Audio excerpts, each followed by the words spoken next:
అలాగే పంచమ అష్టమాధిపతి దశమ స్థితి వల్ల రాష్ట్ర ప్రభుత్వము సంక్షేమం కోసం వివిధ కార్యక్రమములు చేపడుతుంది.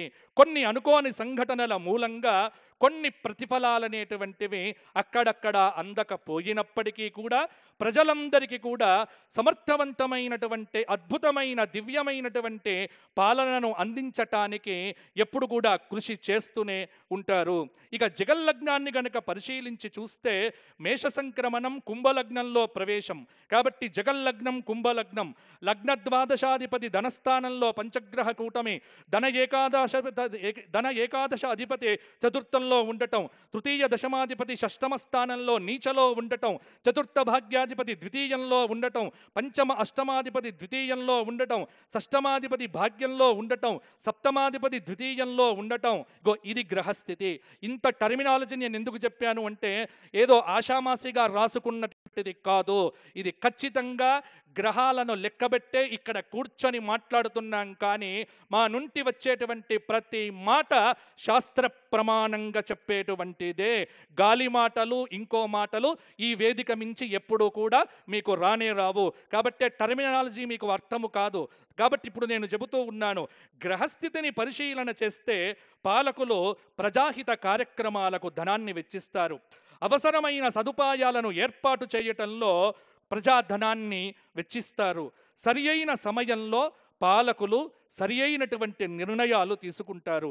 వ్యాపారపరంగా విదేశాల నుంచి బ్రహ్మాండమైనటువంటి కంపెనీలు, ఫ్యాక్టరీలు ఇవన్నీ కూడా తెచ్చే ప్రయత్నం చేస్తారు. వాణిజ్యాన్ని అభివృద్ధి పథంలో ఉంచుతూ ఆదాయాన్ని, దేశ సంపదనో రాష్ట్ర సంపదనో బయటికి పోకుండగా ఉన్నటువంటి దాన్ని చెక్కు చెదరకుండగా కాపాడుతూ అద్భుతమైనటువంటి పాలనను అందించే దిశగా కృషి చేస్తారు. కొన్ని ప్రాంతాల్లో దేశారిష్ట యోగాలు, ఉగాది నుండి మే 18 వరకు శని రాహువుల యొక్క యుతి మీనరాశిలో.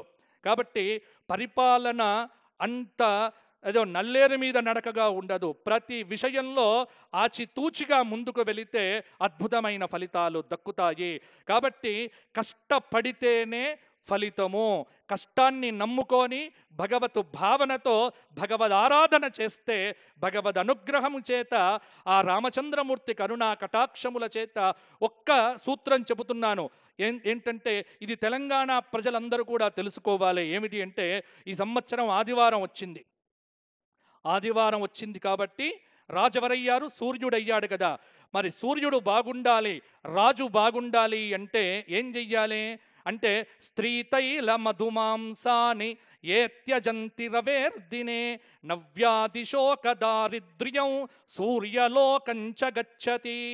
ఆదివారం నాడు తెలంగాణలో చుక్కా ముక్కా ముట్టుకోకపోతే బ్రహ్మాండంగా ఉండబోతోంది.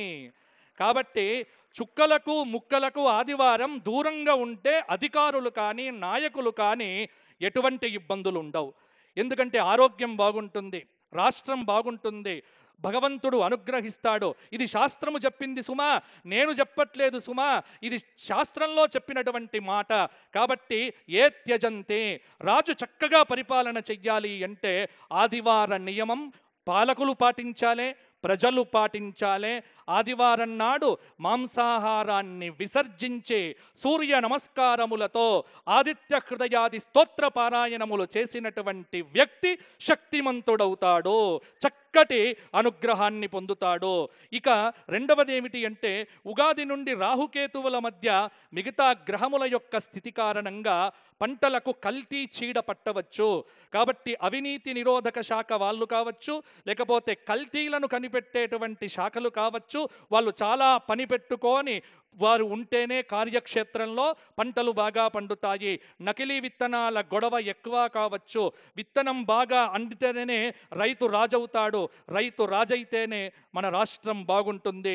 కాబట్టి తెలంగాణ తల్లి చేతిలో అద్భుతమైనటువంటి మనం బతుకమ్మను చూడాలి అంటే మనందరిని బతికించే ఆ బతుకమ్మ తల్లి చక్కగా మంచి పంటలను పండించాలి. అలాగే 7 జూన్ నుంచి 28 జూలై వరకు కుజకేతువుల యొక్క యుతి. ఇక్కడ పంటలకు నష్టం కలగవచ్చు. అలాగే 27/7/2025 నుంచి ఆగస్టు 20/2025 వరకు గురు శుక్ర సమసప్తక స్థితి. వింధ్య పర్వతం కావేరీ నదిల మధ్య కొంత ప్రజలు బయటికి వెళ్తే బాగుంటుంది, అక్కడ విపరీతమైనటువంటి ఇబ్బందులు వచ్చే అవకాశం ఉంది.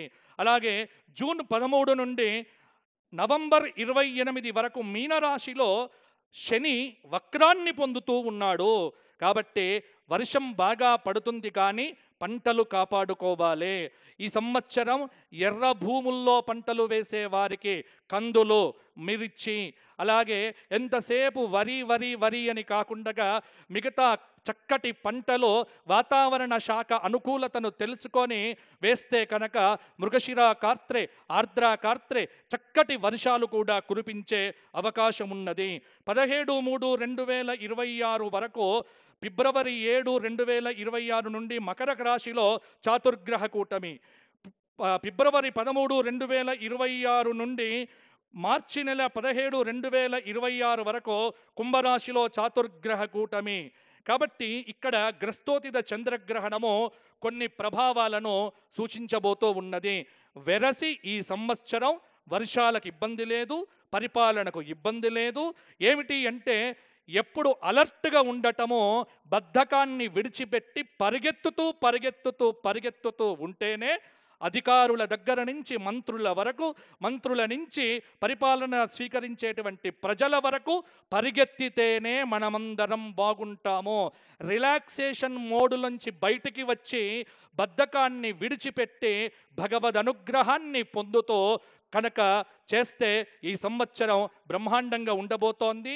ఇక గ్రహణాల విషయానికి వస్తే సంపూర్ణ చంద్రగ్రహణము సెప్టెంబర్ 7వ తేదీ 2025 పూర్వ ప్రోష్ఠపద నక్షత్రంలో కేతుగ్రస్త సంపూర్ణ చంద్రగ్రహణము రాబోతోంది.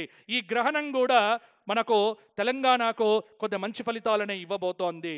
అలాగే విశేషమైనటువంటి రాహుగ్రస్త చంద్రగ్రహణము మార్చి 3, 2026 పూర్వ ఫల్గుని నక్షత్రయుక్త రాహుగ్రస్తోదయ చంద్రగ్రహణము. ఇక్కడ కూడా ఈ గ్రహణము కూడా అంటే వచ్చేటువంటి గ్రహణాలు కూడా మనకు తెలంగాణకు మంచి ఫలితాలే ఇవ్వబోతూ ఉన్నాయి. సరస్వతీ నది పుష్కరాలు 15/5/2025 వైశాఖ బహుళ తదియ గురువారము నుండి మిథున రాశిలోకి గురువు అడుగుపెట్టడం వల్ల సరస్వతీ నదికి పుష్కరం రాబోతూ ఉన్నది. మరి భారతదేశంలో సరస్వతీ నది ప్రవహిస్తూ ఉన్నటువంటి ఏకైక చోటేమిటి అంటే మా తెలంగాణలో కూడా ఉంది ఆ వైభవం. మీరు కుంభమేళాకు అక్కడికే పరిగెత్తాల్సిన పని లేదు.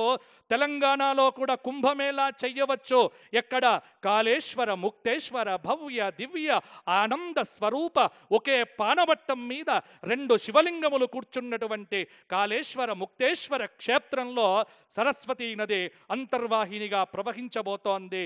కాబట్టి అందరూ కూడా ఆ పుష్కరాల్లో స్నానం చేసి కుంభమేళాలకు సంపాదించిన పుణ్యం కంటే కూడా ద్విగుణీకృత పుణ్యాన్ని సంపాదించుకోవలసిందిగా కోరుకుంటూ, ఇక ప్రధానంగా చిట్ట చివరికి ఏమిటి అంటే అందరూ ఎదురు చూస్తున్నారు, మా రాశి ఎలా ఉంది, మా వాసి ఎలా ఉంది. దీని గురించి ఒక్క మాట నేను చెబుతాను. చాలామందికి ఏమిటి అంటే ఆదాయ వ్యయాల మీదనే లెక్క, రాజపూజ్య అవమానాల మీదనే లెక్క. కానీ మా జ్యోతిష్శాస్త్ర పరంగా ఇవన్నీ ఎందుకు అంటే మిమ్మల్ని కాస్త ఎంకరేజ్ చెయ్యటానికే తప్ప ఇది పట్టుకొని మీరు నీరసించిపోకండి. ఎందుకంటే ఒక్కొక్క పంచాంగకర్త ఒక్కొక్క రకంగా రాసే అవకాశం ఉంది. కాబట్టి అన్నింటినీ సమన్వయం చేసుకొని మీ వ్యక్తిగత జాతకంలో మంచి దశలు నడుస్తూ ఉంటే ఈ గోచారంలో ఇప్పుడు పెద్దగా ఇబ్బందులు అనేటువంటివి మీకు ఉండవు. ఇది తెలుసుకోండి. మేషరాశి ఆదాయం 14, వ్యయం 11, రాజ్యపూజ్యమై